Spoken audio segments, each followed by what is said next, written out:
we have our setup. You're gonna need a mixing bowl, your made crust, whether you bought it or made it yourself, some strawberries if you want drizzle on top, sugar, lots of sugar, 4 packs of cream cheese, not the smear like in a tub kind, just 4 bricks of it total, 4 eggs, which I don't have out here, and sour cream, and a hand mixer. Okay.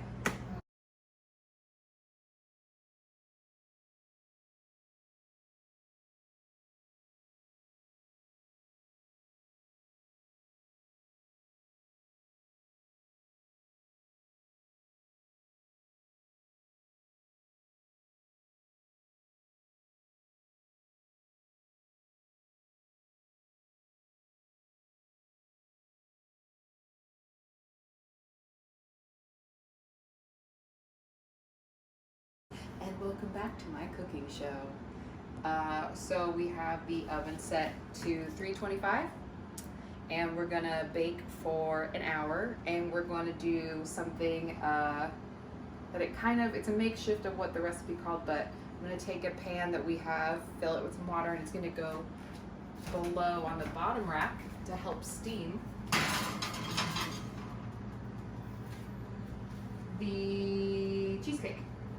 And we're live. I should throw this at you. Okay, so here we have our cheesecake ready. So if you want to come with me and I'll show you.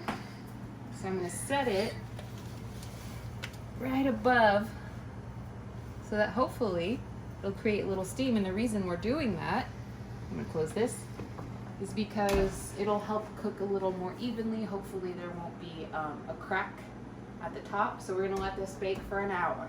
See you in an hour. And it's done 1 hour later. So after it bakes, you want to leave it ajar for 20 minutes or so, let it kind of sit there.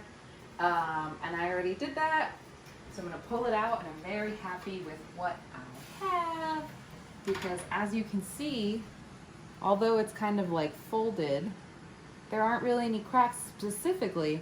There's no crack in the middle, and I'm going to lightly tap it. It's pretty solid. It's good. So I'm going to let this cool on the counter for, it's pretty warm still, so I'm going to let it cool for another 20 minutes and then put it in the fridge for about an hour to 2 hours, probably in the freezer for an hour. The reason I'm not putting it immediately in the fridge right now is because if you move something from too hot to too cold, it can cause this to cave in. So we're just gonna let it sit on the counter. So while we're waiting for the cheesecake to cool, I'm gonna make, now this is optional, a strawberry syrup. So I cut up some strawberries ahead of time, and I've got them here already on a medium heat. So what I'm gonna do is, and I kind of just eyeball this. You guys know that about me, or some of you do. I'm just going to add sugar to where it kind of covers in, like my mom measures, about half a knuckle worth of sugar. Here's your first knuckle, half of that. So I'm gonna eyeball that.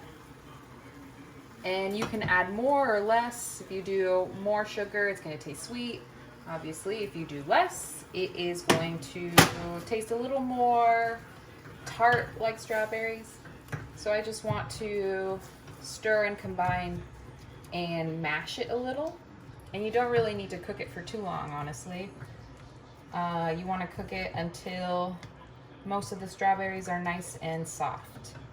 You can cook it where they're still a little hard and you can have chewy bits. It's all up to you.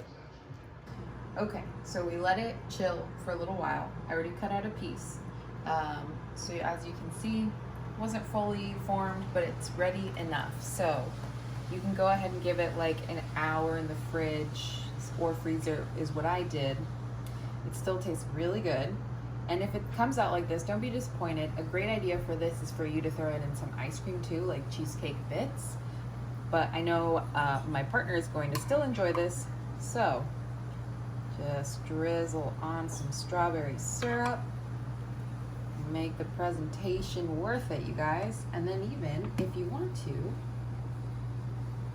decorate it a little. And mwah, beautiful.